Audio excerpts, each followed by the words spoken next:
প্রিয় শিক্ষার্থী, আশা করছি আপনারা সকলেই ভালো রয়েছেন। সকলকেই আমার চ্যানেলে স্বাগতম। প্রশ্ন ভুল মামলার গুরুত্বপূর্ণ আপডেট নিয়ে আবারও একটি নতুন ভিডিও। দীর্ঘদিন থেকে প্রশ্ন ভুল মামলার কোনো আপডেট না আসায় শিক্ষার্থীরা যথেষ্ট দুশ্চিন্তার মধ্যে রয়েছে। তবে এর মধ্যে একটি আপডেট প্রশ্ন ভুল মামলার উঠে এলো, সেই সংক্রান্ত ভিডিও। তাই ভিডিওটি না টেনে প্রথম থেকে শেষ পর্যন্ত দেখবেন। আশা করছি প্রশ্ন ভুল মামলার অনেক বিষয় আছে যেটা আপনারা বুঝতে পারবেন। প্রথম বিষয়, টেট প্রশ্ন ভুল মামলা পর্ষদ কি জিতে যাবে? অনেকের মনে সংশয়। 2 নম্বর বিষয়, সুপ্রিম কোর্টে প্রশ্ন ভুল মামলার এসপিএল মামলা। এটা শিক্ষার্থীদের তরফ থেকে এসপিএল দেওয়া হচ্ছে, তার পিছনে কারণ রয়েছে। তাই ভিডিওটি অবশ্যই দেখবেন, বুঝতে পারবেন কেন এসপিএল মামলা করা হচ্ছে বা এসপিএল দেওয়া হচ্ছে সুপ্রিম কোর্টে। প্রথম বিষয়, আমরা জানি যে শিক্ষার্থীরা সিঙ্গেল বেঞ্চে প্রশ্ন ভুল মামলাকে কেন্দ্র করে রাজশেখর মান্তাসারের এজলাসে কেসটি করে এবং রাজশেখর মান্তাসারের নির্দেশে প্রশ্ন ভুল মামলার জন্য কমিটিও গঠন হয় এবং সেখানে রিপোর্টও জমা করতে বলা হয়। এবং আমরা দেখেছিলাম যে শিক্ষার্থীরা প্রায় 23 বা 24টি প্রশ্ন ভুল নিয়ে তাদের সমস্ত কিছু কিন্তু সাবমিট করে। তার কপিও আমার কাছে রয়েছে, কোন কোন প্রশ্নগুলো নিয়ে মামলা করা হয়েছিল সিঙ্গেল বেঞ্চে।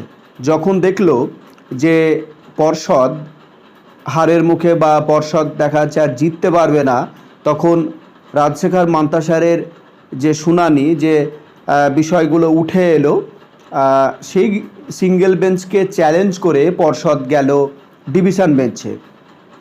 ডিভিশন বেঞ্চে বিষয়টা প্রশ্ন ভুল মামলা সমস্ত বিষয়গুলো উঠলো এবং সেখানেও দেখা যাচ্ছিল যে শিক্ষার্থীদের পক্ষেই রায়। কিন্তু এখন সমস্যা হলো, বা যে সমস্যায় শিক্ষার্থীরা পড়তে পারে তার জন্যই এই পন্থা অবলম্বন করা। প্রথম বিষয়, যে আমরা জানি যে প্রায় 10 থেকে আগস্টের শেষের দিকে ডিভিশন বেঞ্চে প্রশ্ন ভুল মামলার যে অর্ডার কপি উঠে এসছে, সেখানে বলা হয়েছে যে পর্ষদের একজন, তারপরে কলকাতা বিশ্ববিদ্যালয়ের একজন আর বিশ্বভারতী বিশ্ববিদ্যালয়ে একজন করে 3 জন একটি কমিটি গঠন হবে এবং সেই কমিটি সমস্ত রিপোর্ট কিন্তু পেশ করবে। যদিও তার আপডেট এখন পর্যন্ত উঠে আসেনি। এবার বিষয় হচ্ছে যে সমস্যাটা কোথায়। বলা হয়েছে ডিভিশন বেঞ্চে যদি যাদের নিয়ে কমিটি নির্ধারণ করা হবে তারা সেই প্রশ্ন ভুল যেগুলোতে থাকবা বা যেগুলো নিয়ে সংশয় রয়েছে সেগুলো নিয়ে আবার এক্সপার্ট যে কমিটি বা সাবজেক্ট বিষয়ে যারা স্পেশালিস্ট তাদেরকে নিয়ে বিষয়গুলো দেখিয়ে নিয়ে সমস্ত কিছু বিচার বিবেচনা পর্যালোচনা করে ডিভিশন বেঞ্চে সেই রিপোর্ট দিতে হবে। এটা 14 দিনের মধ্যেই কিন্তু কমিটি গঠন এবং রিপোর্ট দেওয়ার কথা বলা হয়েছিল, তার নিউজ পেপারও এসেছিল, আমরা দেখেছিলাম। এখন বিষয় হচ্ছে এখানে একটা মেজরিটি কাজ করছে। মেজরিটি কাজ করছে মানে বিষয়টা আপনারা ধরুন যে কলকাতা বিশ্ববিদ্যালয়ে যে এক্সপার্ট আছে বা যে এক্সপার্টকে দিয়ে কমিটি গঠন হবে এবং যে সমস্ত বিষয়গুলো প্রশ্ন ভুল হয়েছে, যে সমস্ত সাবজেক্ট টিচাররা এগুলোকে অ্যানালাইসিস করবে, সেখানে কলকাতা বিশ্ববিদ্যালয়ের সমস্ত প্রফেসররা থাকবে। সঙ্গে সঙ্গে আমরা জানি পর্ষদের একটা এক্সপার্ট কমিটি রয়েছে, আর এছাড়া বিশ্বভারতীর একজন থাকছে। এবার দেখা যাচ্ছে পর্ষদ তো কখনোই মেনে নেবে না যে টেট যে 2022-2017তে কোনো প্রশ্ন ভুল রয়েছে। পর্ষদ সবসময় চাইবে যে নিজেরটাকে সেইভাবে প্রেজেন্ট করা যাতে কোনো ধরনের প্রশ্ন ভুল নেই, এই রকমটাই কিন্তু দেখাবে। এবার বিষয় হচ্ছে কলকাতা বিশ্ববিদ্যালয়ে যারা রয়েছে তাদের দেখা যাচ্ছে যে নিয়েই পর্ষদের যে এক্সপার্ট কমিটি সেটা গঠন হওয়ার সময় তারাও ছিল।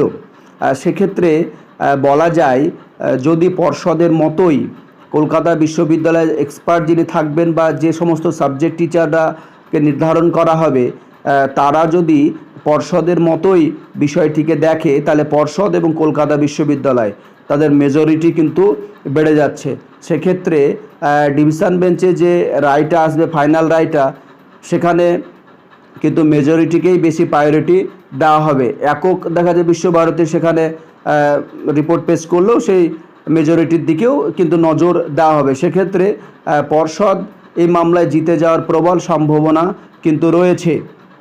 এবার শিক্ষার্থীদের বক্তব্য হলো, যদি এইরকমটাই হয়, দেখা যাচ্ছে যে তিনজনকে নিয়ে এক্সপার্ট কমিটি গঠন এবং তারাকে নিয়ে প্রশ্ন অ্যানালাইসিস, সেক্ষেত্রে কতটা যুক্তিযুক্ত হবে এই ব্যাপারও সংশয় কিন্তু থেকে যাচ্ছে। এই সংশয় থেকে যাওয়ার জন্য শিক্ষার্থীরা মনে করছে যে সিঙ্গেল বেঞ্চে যে ডিভিশন বেঞ্চে যে অর্ডারটা এসছে সেটা কিন্তু যুক্তিসঙ্গত নয়। সিঙ্গেল বেঞ্চে যে অর্ডারটি ছিল সেই অর্ডারটাই কিন্তু যুক্তিসঙ্গত। সেই কারণে দেখা যাচ্ছে যে কোনো কেস কলকাতা হাইকোর্টে যদি না হয়, অবশ্যই শিক্ষার্থীদের যাওয়ার জায়গা রয়েছে সুপ্রিম কোর্টে। সেই কারণে শিক্ষার্থীরা বা যেনারা অ্যাডভোকেট রয়েছেন, দেখা যাচ্ছে প্রশ্ন ভুল মামলায় কেস লড়ছেন, তাদের বক্তব্য অনুযায়ী দেখা যাচ্ছে এই অর্ডার কপিকে একরকমের চ্যালেঞ্জ করেই সুপ্রিম কোর্টে এসপিএল দেওয়া হচ্ছে, এইভাবেই যাতে সিঙ্গেল বেঞ্চে যে অর্ডারটা এসেছিল সেটাকেই যেন মান্যতা দেওয়া হয়। এই নিয়েই সেক্ষেত্রে দেখা যাচ্ছে যে শিক্ষার্থীদের একটা বেনিফিট কিন্তু থাকছে। কিন্তু যদি ডিভিশন বেঞ্চটাকেই রেখে দেওয়া হয়, সেক্ষেত্রে কিন্তু পর্ষদ জিতে যাবে। সেই কারণে শিক্ষার্থীদের যারা পরিচালনা করছেন তাদের বক্তব্য যে সুপ্রিম কোর্টে প্রশ্ন ভুল মামলা এসপিএল দিতে হবে। সেক্ষেত্রে শিক্ষার্থীদের আশার আলো অনেকটাই রয়েছে, যদিও এর জল অনেকটাই গড়াবে।